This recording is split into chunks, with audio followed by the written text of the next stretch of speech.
kara göz ne de şuh yar, gönlümün tek sahibi var.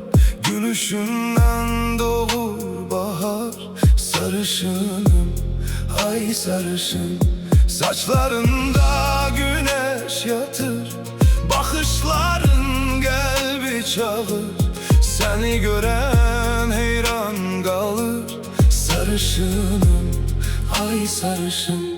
Sarışınım, güzel yarım, sana bağlıdır arzularım, seninledir bütün baharım. sarışınım, Ay sarışın, sarışınım. benim eşkim, Senle doğur her bir isim sana yazım, bu nəğməni. sarışınım,